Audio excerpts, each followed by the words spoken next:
अस्सलाम वालेकुम रहमतुल्लाहि वबरकातुह। दोस्तों, कल गुज़िश्ता रोज़ सुप्रीम कोर्ट ऑफ इंडिया में हीरा ग्रुप ऑफ कंपनीज़ की समाअत हुई और सब लोगों ने लाइव में देख लिया है कि क्या कुछ हुआ, किस तरह से फैसले सुनाए गए और हीरा ग्रुप ऑफ कंपनीज़ की तरफ से क्या कुछ दलाइल और सबूत और अपनी तरफ से तमाम जो पेश रफ्त है वो रखी गई।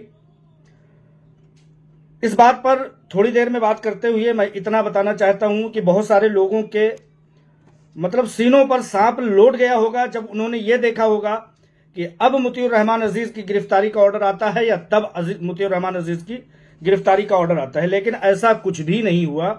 जैसा कि मैंने पहले ही कह दिया था कि 5,600 करोड़ रुपए का मामला, उसमें एक अदना से पत्रकार और एक छोटे से सरमायाकार की सुप्रीम कोर्ट ऑफ इंडिया में जिस दिन बहस चलने लगी, गिरफ्तारियां होने लगी, मुल्क में बोलने की आज़ादी पर जिस दिन पाबंदी आयद की जाने लगी, उस दिन घोर जुल्म हो जाएगा, बेइंतहा तारीकी छा जाएगी। ऐसा कुछ देखा जाएगा, ऐसा कुछ होने वाला नहीं है। लिहाजा वो पैराग्राफ टटोला ही नहीं गया, वो पैराग्राफ खोला ही नहीं गया जिसमें कि मुतीउर रहमान अजीज की बातों पर, उसकी जुबान पर, हीरा ग्रुप ऑफ कंपनीज की जुबान पर ताला लगाने की बात की गई थी। लिहाजा अल्हम्दुलिल्लाह रब्बिल आलमीन, बहुत सारे लोगों की दुआओं की बदौलत मैं महफूज रहा। अल्हम्दुलिल्लाह मुझ पर कोई आंच नहीं आई।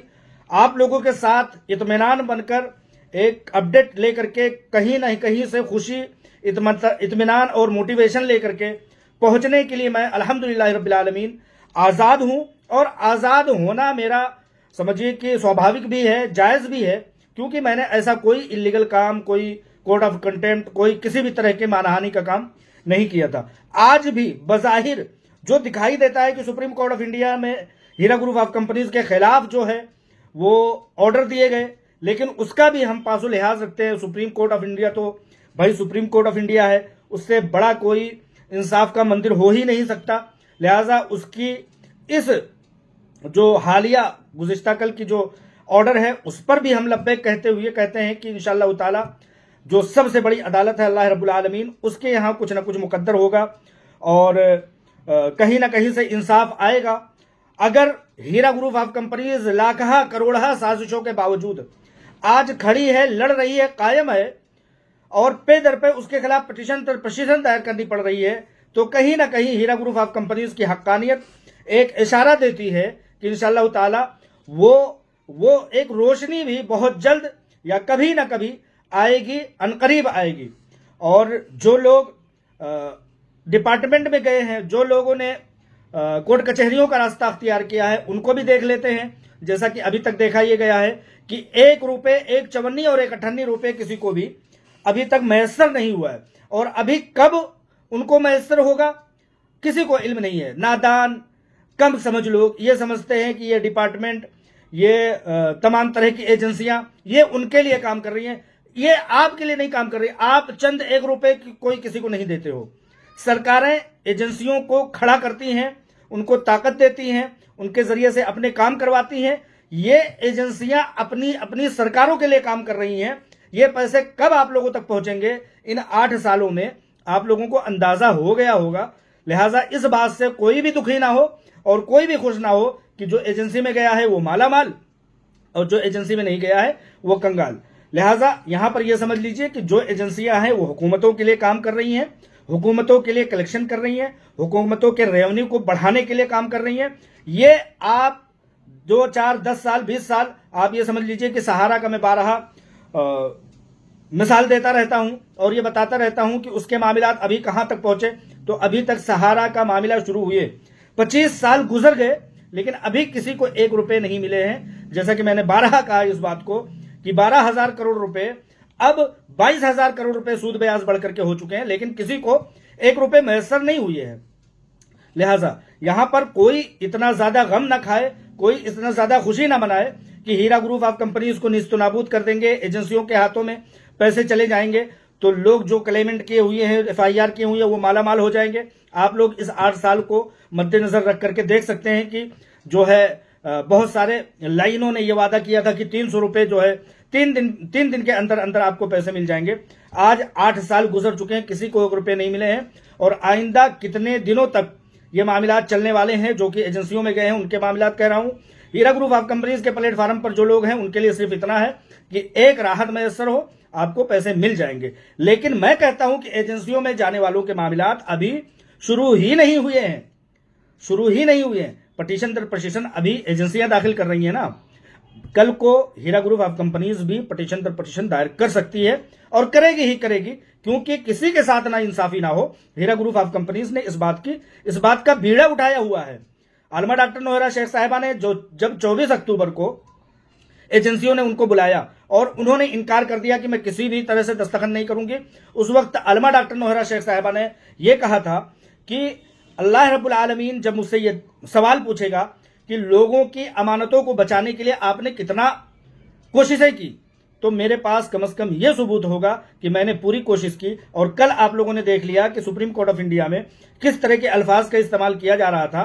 तो यहां पर आलमा डॉक्टर नोहरा शेख साहिबा का ये लफ्ज, ये इकदाम और ये उठाया गया कदम, ये फैसला उनको यहां से बरी उज़्ज़िम्मा कर लेता है कि उन्होंने मुकम्मल दर मुकम्मल कोशिश की है। अब आगे की क्या रणनीति होती है, आगे का लाए अमल क्या होता है, वो आने वाले दिनों में जब हम लोगों को पता चलेगा तो आप लोगों के सामने रखेंगे इंशाअल्लाह ताला। इतना समझ लीजिए कि नाउम्मीदी जब तक इंसान की सांसें हैं तब तक नाउम्मीदी नहीं है। दुनिया जो है वो उम्मीदों का घर है। जब हम तमाम अफराद इस बात पर यकीन रखते हैं, ये सूद से पाक तिजारत अलाई कलिमतुल्लाह के कलमे के मुताबिक तिजारत है, इसलिए लफ्ज कुछ ऐसे कुरानी और अहादीस के इस्तेमाल करने पड़ रहे हैं क्योंकि हम सब लोग उसी के बैकग्राउंड के हैं। आप ये समझ लीजिए कि आज बहुत सारी तारीकियां नजर आ रही हैं, लेकिन इम्कानात नजर नहीं आ रहे हैं। फैसले जो आ रहे हैं वो हीरा ग्रुप ऑफ कंपनीज के सरमायाकारों के बज़ाहिर खिलाफ दिखाई दे रहे हैं।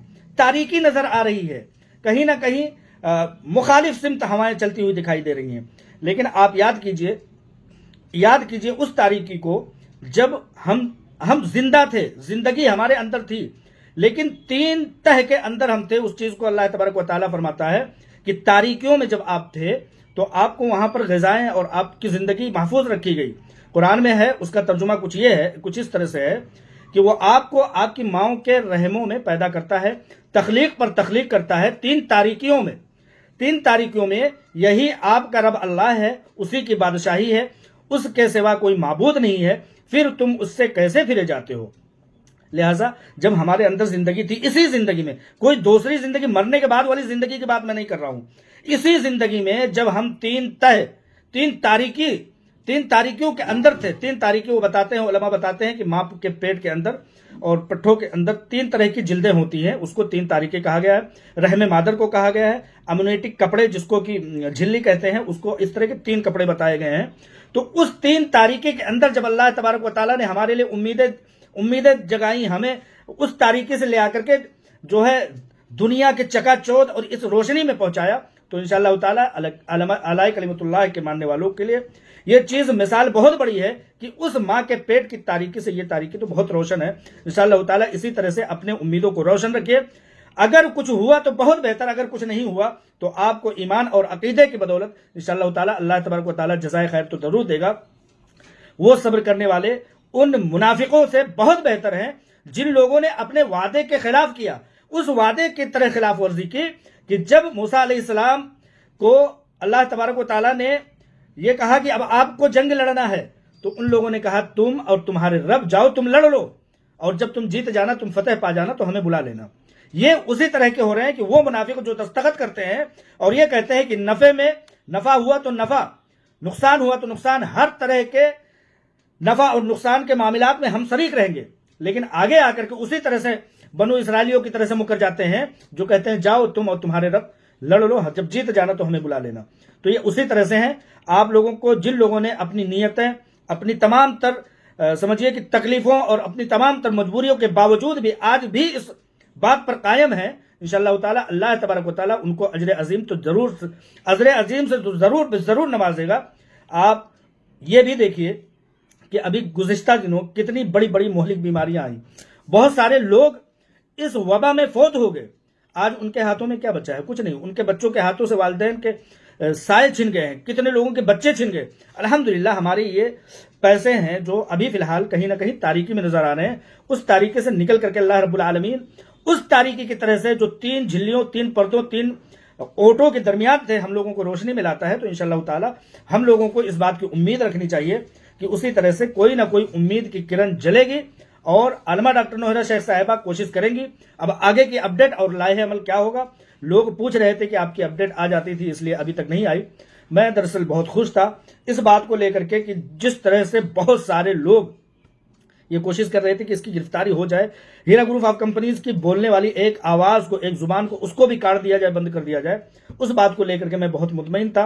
और जिस तरह से ऑर्डर आया है या हम लोगों ने सुना है जो कार्रवाई हो रही थी ऑनलाइन, उस चीज को सुनने के बाद बहुत कुछ बोलने का मन नहीं था, लेकिन चूंकि कुछ वक्त गुजर चुके हैं, लगभग 24 घंटे गुजर चुकने के बाद बहुत सारी चीजें ऐसी सामने आई कि हम लोगों की सांसें जब तक जिंदा है इंशाअल्लाह ताला, उम्मीदें जिंदा हैं। और कोई ऐसा तो नहीं है कि जिसको मिल गया हो और वो खुशी मना रहा हो, यानी कि क्लेमेंट, और हमको नहीं मिला है तो हम गम मनाए, मिला तो किसी को नहीं है। इसलिए जहां हैं वहीं पर अपने दुआ और शुक्र के साथ आप कायम रहिए। अल्लाह तबारक व तआला आपको इसके बदले दीगर अजर देने वाला है इंशाअल्लाह ताला, बलाओं को टालने वाला है। अल्लाह तबारक व तआला आपकी मुश्किलात को टालने वाला है। मुमकिन है कि ये सब्र ही हमारे लिए तमाम बलाओं को टालने वाला हो, ऐसी मेरी समझ है, ऐसी मेरी सोच है। हर किसी की अपनी अपनी सोच है, जिसको जो समझ में आता है बेहतर होगा। मैं सोचता हूं, मैं समझता हूं कि मेरी बातों से अगर चंद लोगों को राहत पहुंचती है, मेरी इत्मीनान दह बातें, इत्मीनान बख्श बातें अगर किसी के लिए मुस्तफीद और फायदेमंद साबित होती हैं, तो मैंने ये बातें आप लोगों के सामने रखी। नोमान कुरैशी, इस्मैक, चरसिया, गढ़दुल्ला आज बहुत मायूस है, बहुत ज्यादा मारा फिर रहा है कि वो चरस और स्मैक और स्मगलिंग करने वाला बंदा तो जेल चला गया, लेकिन मोतियुर रहमान पत्रकार क्यों नहीं गया। वो बहुत गमजदा है, मारा गली फिर रहा है। मुबारकबाद है आप सब लोगों को, आप लोगों की दुआओं के लिए मैं मशकूर हूं, शुक्रगुजार हूं। अस्सलाम वालेकुम रहमतुल्लाहि व बरकातुहू।